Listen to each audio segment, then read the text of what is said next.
J'ai une bonne nouvelle pour toi. Est-ce que tu veux commencer à rire? J'ai dit que j'ai une bonne nouvelle pour toi. Il faut commencer à rire. Je vous ai dit la dernière fois que tous les vrais miracles de Dieu se passent dans un contexte de rire. Quand Dieu voulait donner Isaac à Abraham, Sarah riait. Et le rire de Sarah a provoqué le rire d'Abraham. Le rire d'Abraham a provoqué le rire de Dieu lui-même. Donc quand Isaac est né, on l'appelait rire parce qu'Isaac signifie rire. Donc est-ce que tu peux rire? Il faut rire.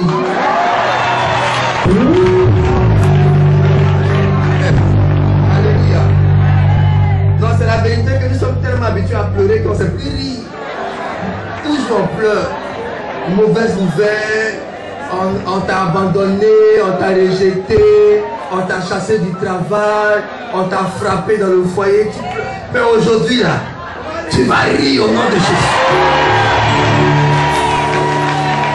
Et ton rire est un rire prophétique. Parce que quand je vois ce que Dieu va faire dans ta destinée, alléluia. Quand je regarde ce que tu as l'intention d'accomplir pour toi, moi-même ça me fait rire. Faut rire encore. Dis à ton voisin, rions, rions.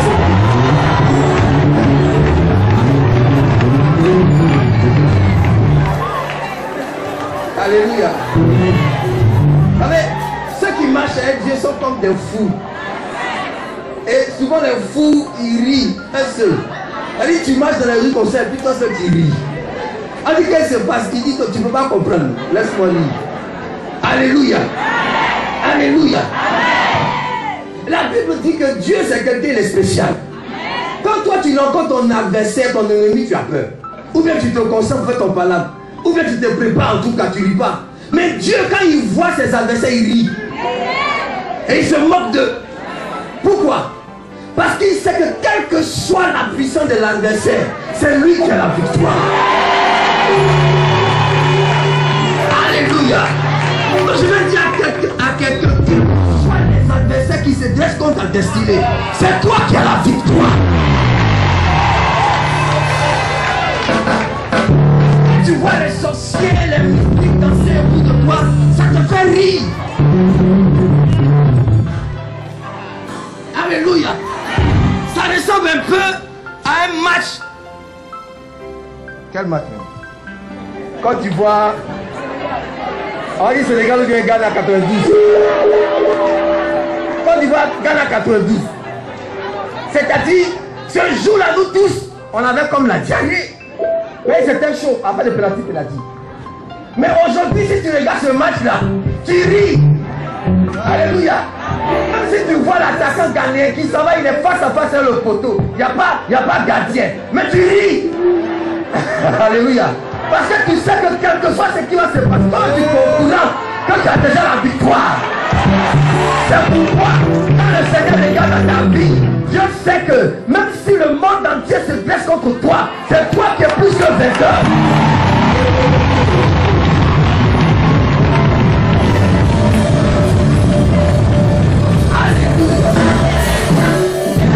Une deuxième chose avant de commencer à prêcher qui doit te faire rire. Alléluia. Il y a deux femmes dans la Bible qui sont tombées enceintes par le miracle de Dieu. Je vais revenir ici elle-même dans mon message. Élisabeth, la Bible déclare qu'Élisabeth devint enceinte. Dis Amen. Mais dans Matthieu chapitre 2, au niveau de Marie, quelque chose de bizarre s'est passé. Quelque chose de bizarre. La Bible dit que Marie, la fiancée de Joseph, se trouva enceinte. Alléluia. C'est pas qu'elle devait enceinte, elle se trouva.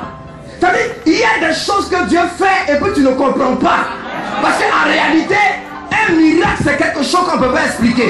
Dès l'instant où tu peux l'expliquer, c'est que ce n'est pas un miracle. Donc il va arriver quelque chose dans ta vie que tu ne pourras pas.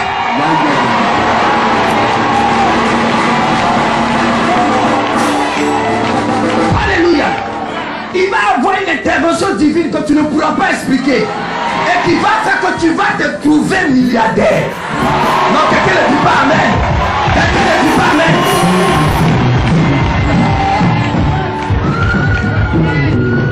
J'ai lu ça, ça m'a paru bizarre. ordinaire. Qu'est-ce qui se passe? Marie se trouvait enceinte. Tu vas te trouver béni. Tu vas te trouver béni. Tu vas te trouver restauré. Tu vas te trouver élevé.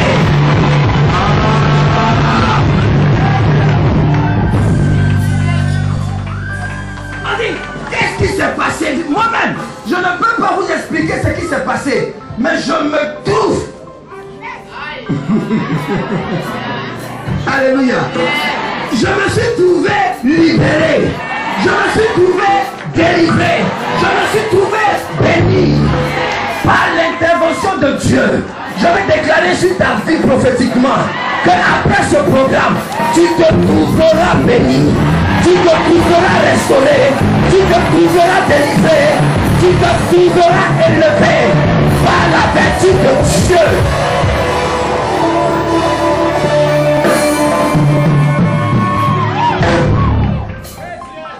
Bien aimé, quelque chose est en train de se passer. Quelque chose se passe dans l'atmosphère.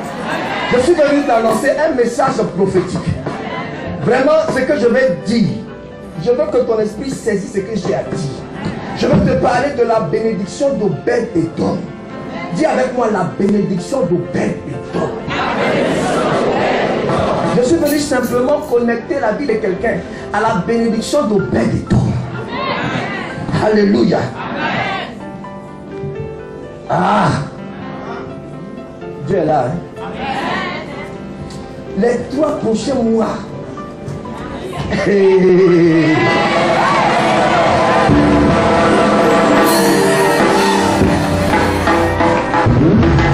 Quelque chose de surnaturel va se passer.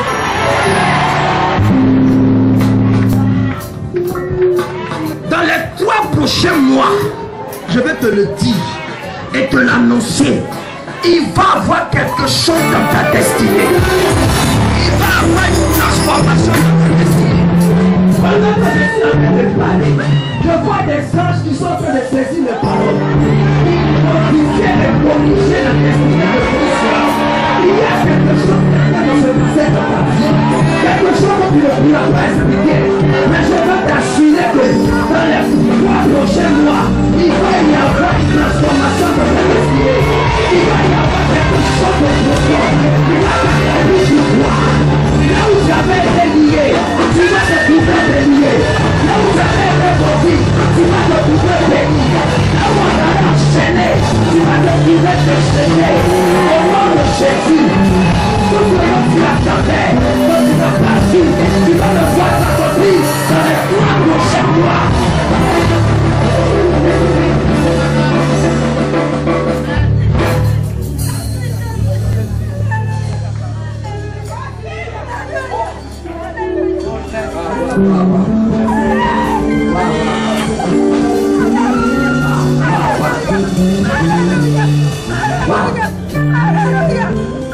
Est-ce que quelqu'un peut dire yes?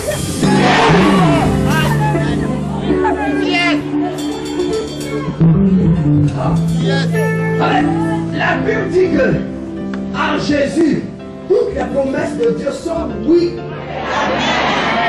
Yes, ça veut dire oui, non? Dieu c'est un Dieu de oui. Quelqu'un dit yes. Faut pas dire yes simplement. C'est comme si on t'a annoncé que tu as gagné au gros lot. Tu as gagné $1 milliard. Quelle est ta réaction? Tu dis yes.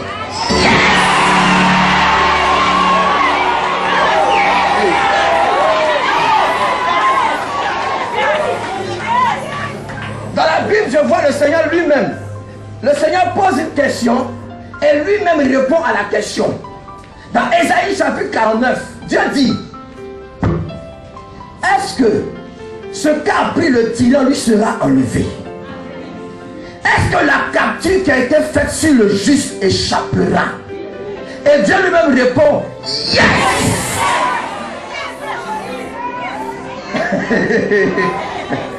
Dieu dit yes. La capture qui a été faite sur le juste échappera. Et ce que le tyran a pris lui sera enlevé. Je ne sais pas ce que le tyran a pris dans ta vie. Je ne sais pas quelle capture a été lancée contre ta vie. Mais Dieu est le premier à dire que yes, la capture va échapper. Ce qui a pris le tyran sera levé. Maintenant, la Bible parle que le témoignage de 2 personnes est établi. Donc, quand Dieu dit yes, le diable dit non. Donc, Dieu a parlé, le diable a parlé. Il faut une deuxième personne qui va confirmer soit le yes, soit le no. Le problème, c'est que beaucoup d'enfants de Dieu, sans le savoir, disent non avec le diable. Dieu dit, mais je vais te lever. Il dit, quand je regarde ma vie là, je ne vois aucune échelle d'élévation. Donc, ça veut dire non. Dieu dit, je vais te bénir, je vais te donner des enfants. Il dit, oh, à mon âge là, il faut laisser. C'est une manière de dire non.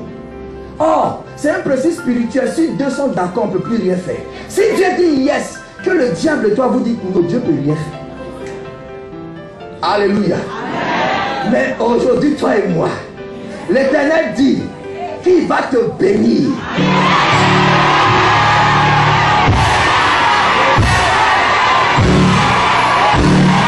L'Éternel dit qu'il va t'élever. L'Éternel dit qu'il va te rendre fort. L'Éternel dit que tu vas te marier. L'Éternel dit qu'il va te rendre prospère. L'Éternel dit qu'il va te propulser dans une autre dimension.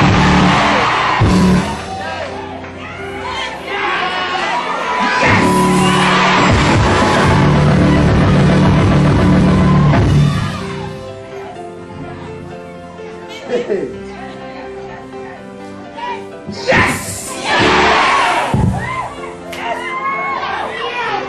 Ça m'arrive de crier comme ça, moi je suis dans la voiture comme ça. Si quelqu'un me regarde, il va un nouveau fou. Mais les nouveaux fous sont en baisse simplement. Je roule comme ça, et puis moi je suis yes! Mais il y a quoi? Tu ne peux pas comprendre, il faut me laisser comme ça. Il y a quelque chose que j'ai vu que toi tu n'as pas vu. Tu sais, tout dépend. Bon, je vois me contaminer les proverbes.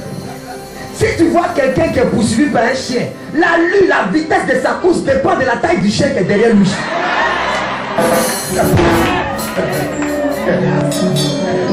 Quelqu'un qui est poursuivi par un chien, excusez-moi, il est baoulé. Un chien baoulé, un chien baoulé. Si tu es poursuivi par un chien baoulé, parce que tu as couru, c'est pas la même manière que si un Doberman te poursuit.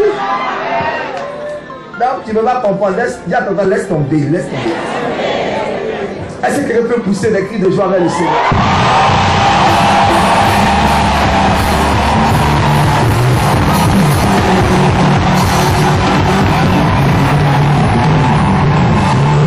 Alléluia. Alléluia. Je vais parler de la prédication de l'homme. Moi, tu as vu avec moi, on va lire puis après tu t'asseoir. On va lire debout puis après tu t'assois. Moi, je serai debout tout le temps. Donc toi, tu peux te tenir debout et moi un peu seulement. On va aller ensemble étant debout, tu vas t'asseoir puis alléluia. Mais après tu ne casseras plus. Hein? 2 Samuel chapitre 6, il n'est pas fait exprès. Hein? Quelqu'un comprend? Comme je m'appelle Samuel, moi, mais je n'ai pas fait exprès, c'est Dieu qui veut ça aujourd'hui. Donc 2 Samuel chapitre 6, à partir du verset 1. Est-ce qu'on peut lire ensemble? Dis avec moi la bénédiction d'Obed-Édom. Regarde, la Bible dit, David rassembla encore toute l'élite d'Israël au nombre de 30 000 hommes. Et David, avec tout le peuple qui était auprès de lui, se mit en marche depuis Baal-Juda pour faire monter de là l'arche de Dieu, devant laquelle est invoqué le nom de l'Éternel des armées qui réside entre les chérubins au-dessus de l'arche. Il mit sur un char neuf l'arche de Dieu et l'emportait. Où ça? De la maison d'Abinadab sur la colline. Uza et Ashlo, fils d'Abinadab, conduisaient le char neuf. Il emportait donc la maison d'Abinadab sur la colline. Uza marchait à côté de l'arche de Dieu. Et Ashlo allait devant l'arche. David et toute la maison d'Israël jouaient devant l'Éternel de toutes sortes d'instruments de bois, de cyprès, de harpes, de luth, de tambourins, de sistres, de cymbales. Lorsqu'il fut arrivé à l'ère de Nacon, Uza étendit la main vers l'arche de Dieu et la saisit parce que les bœufs la faisaient pencher. La colère de l'Éternel s'enflamma contre Uza et Dieu le frappa sur place à cause de sa faute. Uza mourut là, près de l'arche de Dieu. Il dit waouh! David fut irrité de ce que l'Éternel avait frappé Uza de tel châtiment. Et ce lieu a été appelé jusqu'à ce jour Péret Uza. Dis avec moi Péret Uza. David eut peur de l'Éternel en ce jour-là et il dit, comment l'âge de l'Éternel entrera-t-elle chez moi? Il ne voulut pas retirer l'âge de l'Éternel chez lui dans la cité de David. Et il la fit conduire dans la maison d'Obed-Édom. Dis avec moi, Obed-Édom. De Gad. L'âge de l'Éternel resta 3 mois dans la maison d'Obed-Édom de Gad. Et l'Éternel bénit. Yes! L'Éternel bénit Obed-Édom et toute sa maison. Ah, bien aimé, ce qui a tué quelqu'un ne va pas te tuer. Ça a tué quelqu'un de l'autre côté, mais d'un autre côté, ça a béni la maison de quelqu'un. Dis yes!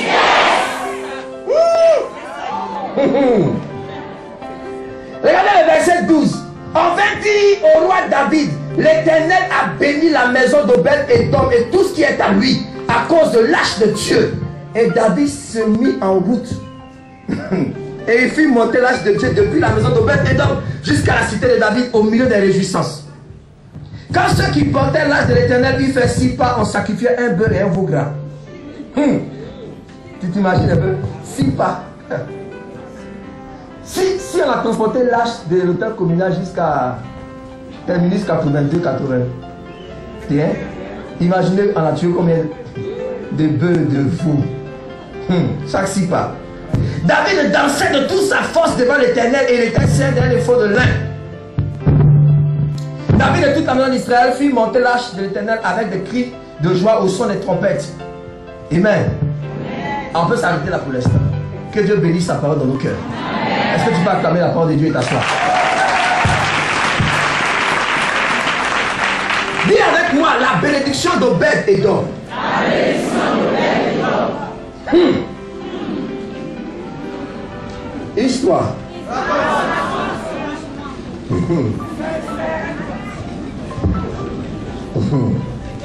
Histoire. C'est une histoire un peu bizarre. Histoire.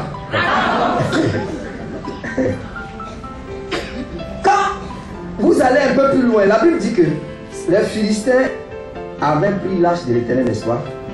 Et ils sont allés dans leur pays et l'arche de l'Éternel les a frappés d'hémorroïdes. Alors, l'arche de Dieu, là, c'est pas à faire. Ah! Ils ont pris l'arche de Dieu, ils ont mené dans la maison de leur Dieu Dagon. Et ils ont déposé l'arche de Dieu quelque part. Tu sais, quand tu regardes l'arche de Dieu, ça ne ressemble à rien. C'est un simple coffret. Et 2 chérubins dessus. Mais fais attention. Il y a des gens, quand tu les regardes, ils ne ressemblent à rien. Hein? Ils sont comme moi, ils sont minces, petits comme ça. Mais fais attention. Car le problème, ce n'est pas l'arche elle-même, mais c'est ce qui se trouve dans.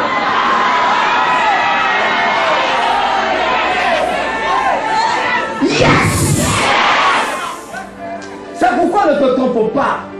Car les gens peuvent te mépriser par ton apparence, par ta taille, par la couleur de ta peau. Mais Dieu ne regarde pas à ça. Dieu regarde à ce qu'il a mis en toi. Et c'est ce qui est en toi qui fait la différence.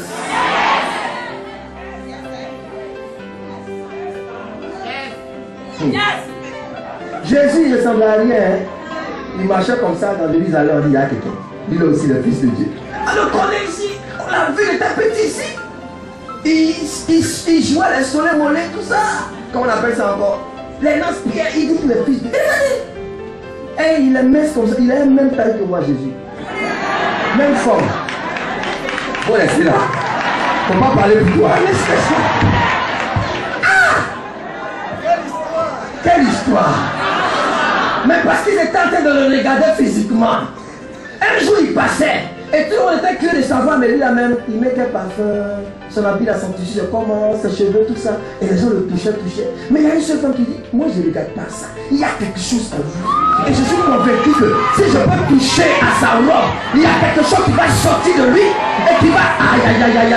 Je vais déclarer que quelque chose va sortir de Dieu pour toi. Quelque chose va sortir de Dieu pour toi. Quelque chose va sortir de Dieu pour toi.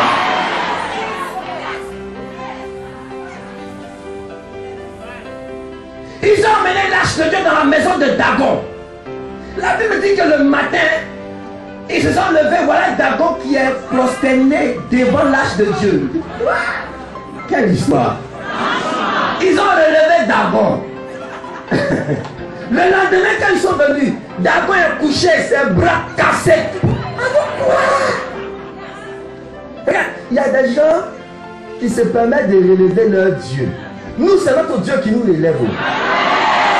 Alléluia.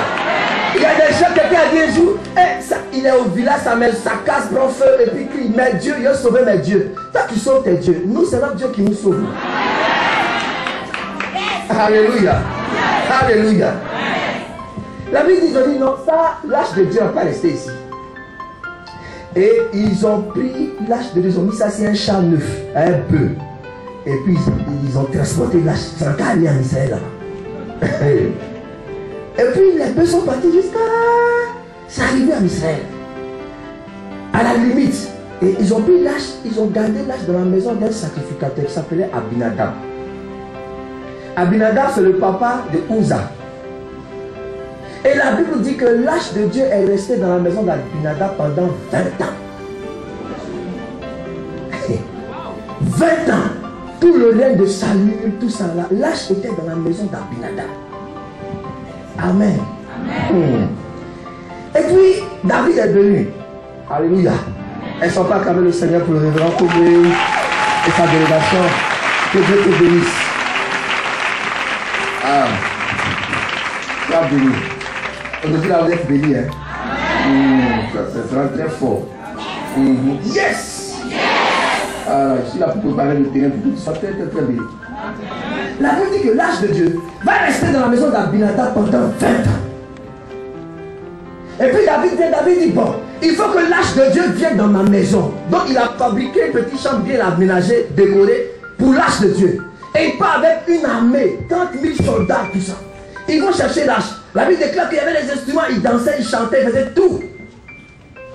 Amen. Et puis, à un moment donné, David va adopter la même stratégie que les Philistins. Il va mettre l'âge de Dieu encore sur un char avec des bœufs. Or, qui devait porter l'âge? C'était les sacrificateurs. Mais il a adopté la même stratégie que les Philistins. Et il ne connaissait pas l'Éternel. La Bible déclare que Uza maintenant était derrière, son frère était devant. Les fils des sacrificateurs. Amen. Et pendant que l'âge passait, la Bible dit qu'à un moment, les bœufs ont fait pencher l'âge. La Bible ne dit pas que l'âge allait tomber. C'est fait pencher. Donc c'est fait comme ça, pencher. Et puis Uza dit que lui va redresser. Tu sais, laisse-moi te dire, souvent tu peux rencontrer quelqu'un et puis tu sens qu'il y a quelque chose qui est penché dans sa vie. Il ne redresse pas.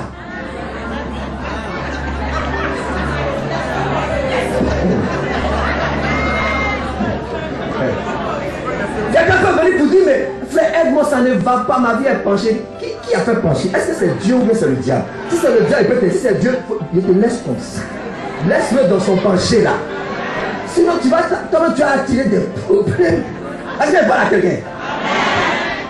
On n'aide pas Dieu.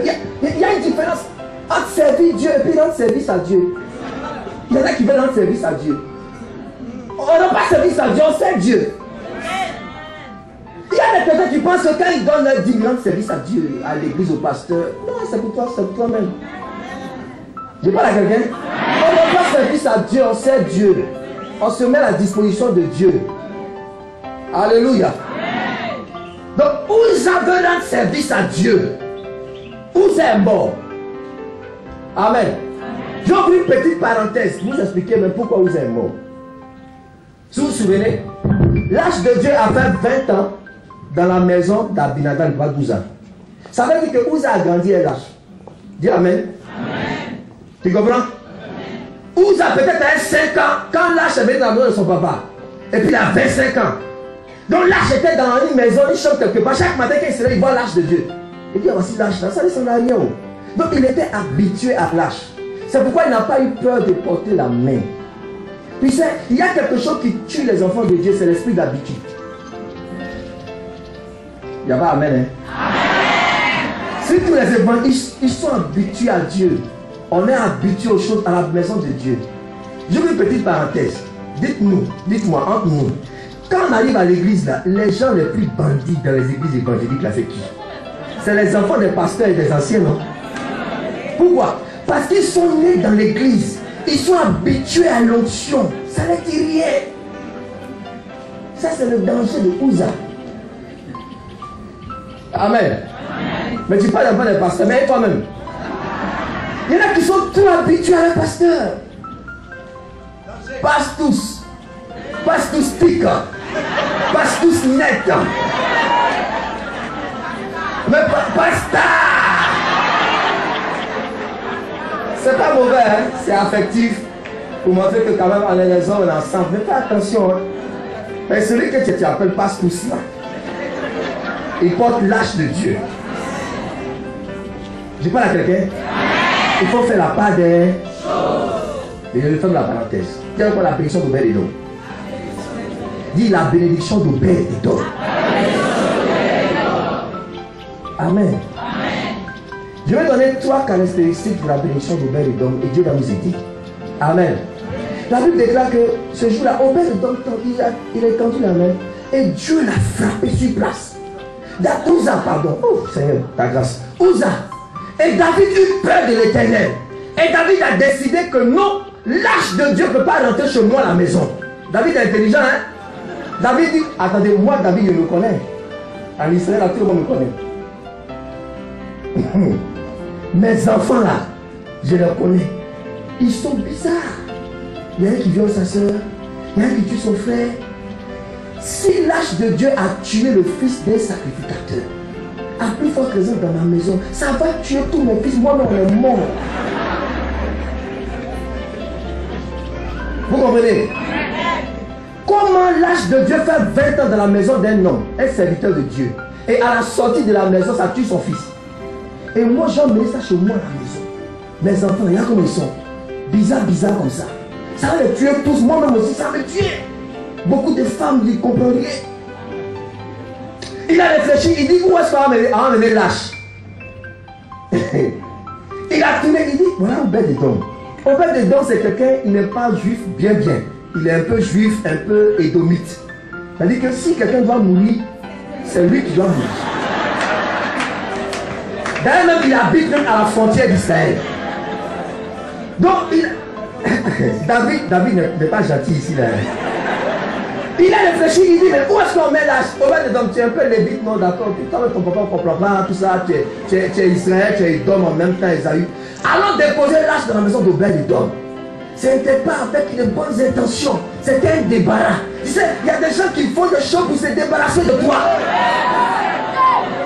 Et la Bible dit qu'ils ont emmené la plage dans la maison d'Obed-Edom. Et certainement tout le monde s'attendait à voir la famille d'Obed-Edom exterminée. Comme il a dit dans le cas de Paul. Mais ils ont attendu pendant une semaine, il ne meurt pas. 2 semaines, il ne meurt pas. 1 mois, il ne meurt pas. Dit quoi? 2 mois, il ne meurt pas. Vers le 3e mois, on a constaté. On arrive dans la maison d'Obed-Edom, on voit que là, il y avait la stérilité, il y a la fécondité. Là, il y avait la maladie, il y a la guérison. Là, il y avait la pauvreté, il y a la prospérité. Là où tout était bloqué, envoie la grâce de Dieu. On dit, waouh, je vais déclarer que la bénédiction d'Obed-Edom va être ta destinée. Là où il y avait la sécheresse, on verra l'abondance de Dieu.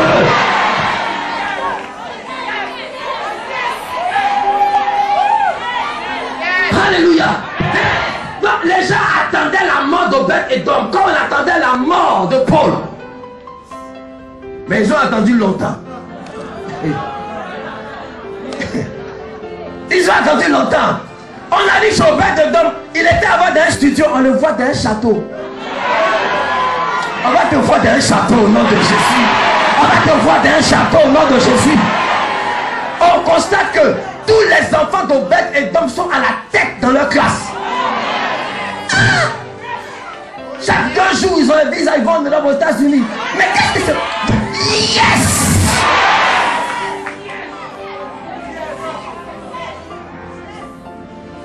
Ils ont couru sur le voie de David. Hey, viens voir ce qui se passe au Obed-Edom. David a dit, il dit, mais ça c'est quoi ça?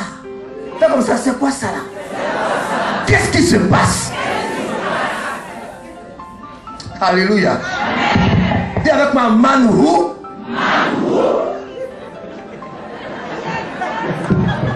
C'est le nouveau nom que je vais te donner. La Bible dit que le jour où le Seigneur a fait descendre la manne du ciel, les enfants du Seigneur ont regardé et dit qu'est-ce que c'est que ça? Et ils ont appelé cela manne roux. Ça veut dire qu'est-ce que c'est que ça? Une nourriture, ça ressemble à gâteau, ça ressemble à fruits, on ne comprend pas. Ils disent qu'est-ce que c'est que ça?